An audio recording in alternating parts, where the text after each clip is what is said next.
Hello അസ്സലാമു അലൈക്കും. ഇന്ന് ഒരു അടിപൊളി തരി ബിരിയാണി ആയിട്ടാണ് വന്നിട്ടുള്ളത്. നമ്മുടെ എന്താ പറയുക, കണ്ണൂർ തലശ്ശേരി ഭാഗത്തുള്ള ഒരു സ്പെഷ്യൽ ബിരിയാണിയാണിത്.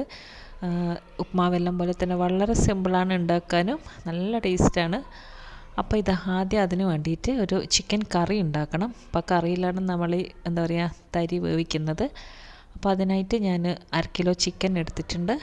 അപ്പോൾ അത് നല്ലോണം ക്ലീൻ ചെയ്ത് കുക്കറിലോട്ടിട്ട് ഇനി അതിലേക്ക് 3 വലിയ ഉള്ളിയും അരിഞ്ഞത് ഇട്ട് കൊടുക്കുക. പിന്നെ വേണ്ടത് കുറച്ച് ഇഞ്ചി, ഒരു ചെറിയ കഷ്ണം ഇഞ്ചി, ഒരു 5-6 വെളുത്തുള്ളി, ഒരു 4-5 പച്ചമുളകും കൂടിയിട്ട് ഒരുമിച്ച് ചതച്ചെടുത്തത്. ഇത് ഇഞ്ചി, വെളുത്തുള്ളിയും പച്ചമുളകും. അപ്പോൾ അതൊരു 2 ടേബിൾ സ്പൂൺ എടുത്തിട്ടുണ്ട്. അതും കൂടി ഇതിലേക്ക് ഇട്ട് കൊടുക്കുക. ഇത് വേണമെങ്കിൽ നിങ്ങൾക്ക് ഓയിൽ ഒഴിച്ചിട്ട് ഇതെല്ലാം വാട്ടിയിട്ട് ചിക്കനെല്ലാം ഇട്ടിട്ട് അങ്ങനെ ഉണ്ടാക്കാം. അപ്പോൾ ഇത് കുറച്ചും കൂടി ഈസി ആയിട്ടുള്ളത്. പിന്നെ ഇതിലേക്കൊരു 2 മീഡിയം സൈസ് തക്കാളി, പിന്നെ കുറച്ച് കറിവേപ്പില, പിന്നെ കുറച്ച് ചെറുനാരങ്ങ നീരൊന്ന് ഒഴിച്ചു കൊടുക്കുക. എന്നിട്ട് ഇതെല്ലാം ഒന്ന് നല്ലോണം ഒന്ന് എന്താ പറയുക കൈ കൊണ്ടൊന്ന് മിക്സ് ചെയ്യുക. ആ അടിയിലുള്ള ചിക്കനും ഉള്ളിയും തക്കാളിയും എല്ലാം കൂടി ഒന്ന് കൈ കൊണ്ടൊന്ന് നന്നായിട്ടൊന്ന് തിരുമ്മി, ഇനി ഇതിലേക്ക് ആവശ്യത്തിനുള്ള ഉപ്പ്, പിന്നെ ഒരു 1/2 ടീസ്പൂൺ മഞ്ഞൾപ്പൊടി, പിന്നെ 2 ടേബിൾ സ്പൂൺ മുളക് പൊടി.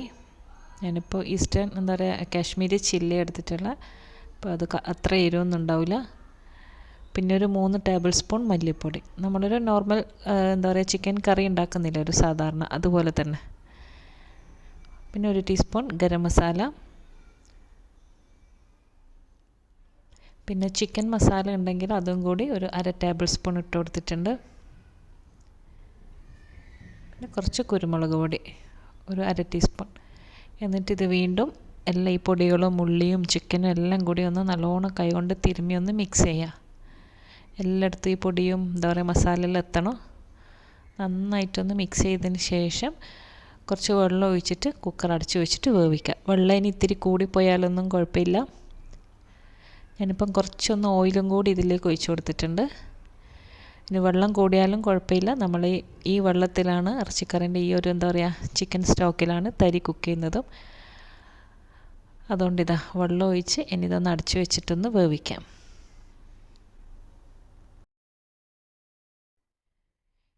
ഇനി നമുക്കിതാ ചോറ് വെക്കാനുള്ള വലിയൊരു ചെമ്പെടുക്കുക. എന്നിട്ട് അതിലേക്ക് ഒരു 2 ടേബിൾ സ്പൂൺ RKG ഇട്ട് കൊടുക്കുക.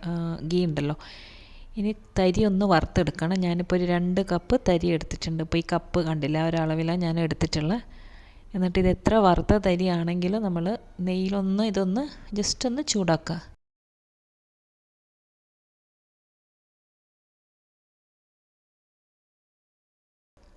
ഇനിയിപ്പോൾ ഇതാ തരി നല്ലോണം ഒന്ന് ചൂടായിട്ടുണ്ട്. ഇനി നമുക്കിതൊന്ന് വേറൊരു പാത്രത്തിലോട്ട് മാറ്റാം. തരി ഞാൻ മാറ്റി വെച്ചിട്ടുണ്ട് വറുത്തിട്ട്. ഇനിയിപ്പോൾ ആ ചെമ്പിലേക്ക് തന്നെ കുറച്ച് ഓയിലും വീണ്ടും ഒരു 2 table spoon RKG Milma ghee അത് ഇട്ട് കൊടുത്തിട്ട്, പിന്നെ കുറച്ച് ഞാൻ നട്ട്സും കിസ്മിസും ഒന്ന് വറുത്ത് കോരുന്നുണ്ട്, ഒന്ന് ഫ്രൈ ചെയ്തെടുക്കുക. അത് ലാസ്റ്റ് ഒന്ന് ഡെക്കറേറ്റ് ചെയ്യാനുള്ളത്.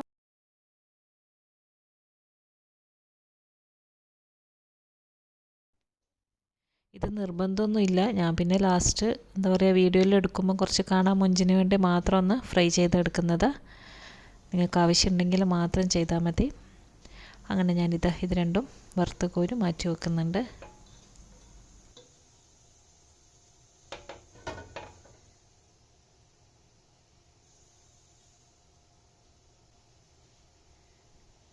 പിന്നെ കുറച്ച് ക്യാപ്സിക്കം കൂടി വഴറ്റിയെടുക്കുന്നുണ്ട്. അതും നിർബന്ധമൊന്നുമില്ല. ഞാൻ ലാസ്റ്റ് പറഞ്ഞല്ലോ, ഒന്ന് വീഡിയോ എടുക്കുമ്പോൾ കുറച്ച് മൊഞ്ച് കാണാനും അതിന് വേണ്ടിയിട്ട് മാത്രം മേലെ ഒന്ന് ഇടാൻ വേണ്ടിയിട്ട്. അതൊന്നും നിർബന്ധമില്ല. ഇതൊന്നും ഇട്ടിട്ടില്ലെങ്കിലും എന്താ പറയുക ടേസ്റ്റിന് ഒരു കുറവും ഉണ്ടാവില്ല.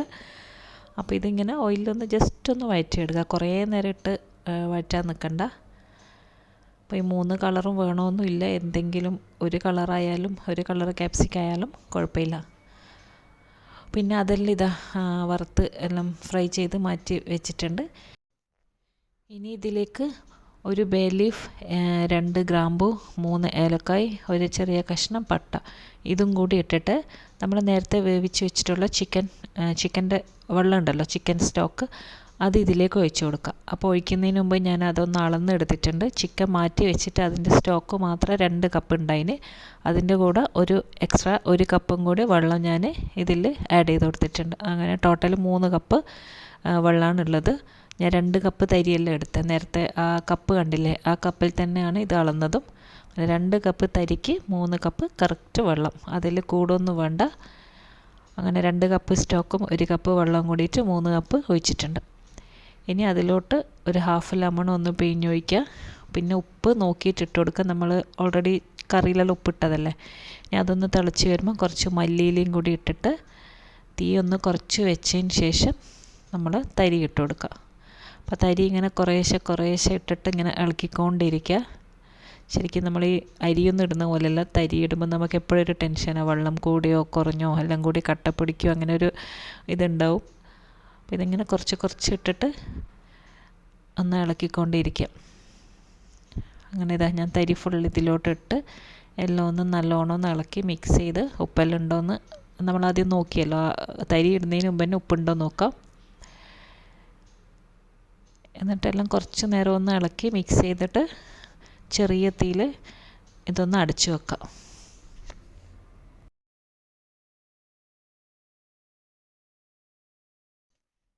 അപ്പോൾ ഇതാ ഒരു 2-3 മിനിറ്റ് കഴിയുമ്പം തന്നെ നല്ലോണം കുക്കായിട്ടുണ്ട്. വെള്ളമെല്ലാം ഫുള്ള് വറ്റി.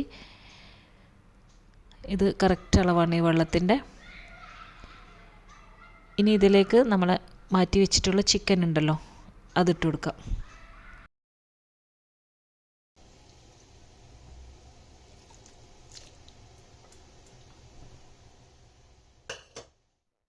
പിന്നെ അതിൻ്റെ മേലെ ഫ്രൈ ചെയ്ത് മാറ്റി വെച്ചിട്ടുള്ള നട്ട്സും കിസ്മിസും പിന്നെ ക്യാപ്സിക്കം അതും എല്ലാം കൂടി ഇട്ടിട്ട്, പിന്നെ ഇതിലേക്ക് 1 ടേബിൾ സ്പൂൺ RKG കൂടി മേലെ ഇട്ട് കൊടുത്തതിന് ശേഷം പിന്നെ കുറച്ച് കസൂരി മേത്തി ഉണ്ടല്ലോ, അതും വേണമെന്നില്ല, ഉണ്ടെങ്കിൽ ഇട്ടാൽ മതി, ഒരു ഫ്ലേവറിന് വേണ്ടി മാത്രം. അതും ഇട്ടിട്ട് ഒരു ഫോയിൽ കൊണ്ട് നല്ലോണം ഒന്ന് കവർ ചെയ്തിട്ട് ചെറിയ തീയിൽ, വളരെ ചെറിയ തീയിൽ ഒരു 5 മിനിറ്റ് ഒന്ന് അടച്ചു വെച്ച് കുറച്ച് നേരം അവിടെ വെക്കുക. ചെറിയ തീയിൽ വെക്കണം. ഒരു ബിരിയാണി പോലെ തന്നെ കുറച്ച് നേരം ഒന്ന് ദമ്മായിക്കോട്ടെ എന്ന് വിചാരിച്ചിട്ടാണ്. എന്നിട്ടിതാ ഞാൻ തുറന്ന് നോക്കിയിട്ടുണ്ട്. വാവ്, നല്ല അടിപൊളി സ്മെല്ലും നല്ല അടിപൊളി ബിരിയാണി. തരിച്ചോറ് എന്നും പറയും, തരി ബിരിയാണി എന്നും പറയും. അതിവിടെ റെഡി ആയിട്ടുണ്ട്. ഇപ്പോൾ ഫുള്ള് വെള്ളമെല്ലാം വറ്റി നല്ല പെർഫെക്റ്റ് ആയിട്ടുണ്ട്. ചോറ് പോലെ ചില ആൾക്ക് ഇങ്ങനെ വിട്ടിട്ടുള്ളതായിരിക്കും ഇഷ്ടം. നമുക്കെല്ലാം ഇപ്പോൾ ഇവിടെ കുറച്ച് പറ്റിയതുപോലത്തെ ഇഷ്ടമായതുകൊണ്ടാണ്. അപ്പം നിങ്ങൾക്ക് ഇത്ര വേണമെങ്കിൽ കുറച്ച് വേണമെങ്കിൽ വെള്ളം കുറക്കാം, പക്ഷെ എന്നാലും ഇത് കറക്റ്റാണ്. അപ്പോൾ ഞാനിതാ ഒരു പ്ലേറ്റിലോട്ട് മാറ്റുന്നുണ്ട്. അപ്പോൾ ഇതിൻ്റെ കൂടെ നിങ്ങൾക്ക് സൈഡ് ഡിഷായിട്ട് അച്ചാറോ തൈരോ സാലഡോ ചട്നി അങ്ങനെ എന്ത് വേണമെങ്കിലും എടുക്കാം. ഞാനിപ്പോൾ അച്ചാറും പപ്പടവും കൂട്ടുന്നു. അപ്പോൾ നമ്മളെ തരി ബിരിയാണി ഇവിടെ റെഡി ആയിട്ടുണ്ട്. എന്തായാലും ഉണ്ടാക്കാത്തവരുണ്ടെങ്കിൽ ഒരു പ്രാവശ്യമെങ്കിലും ഉണ്ടാക്കി നോക്കാം. അപ്പോൾ അടിപൊളിയാണ്. അപ്പോൾ എല്ലാവർക്കും വീഡിയോയിൽ ഇഷ്ടപ്പെട്ടു എന്ന് വിശ്വസിക്കുന്നു. അടുത്ത നല്ലൊരു റെസിപ്പിയുമായിട്ട് ഇൻഷാ അല്ലാഹ് ഇനിയും കാണാം. അസ്സലാമു അലൈക്കും, ബൈ.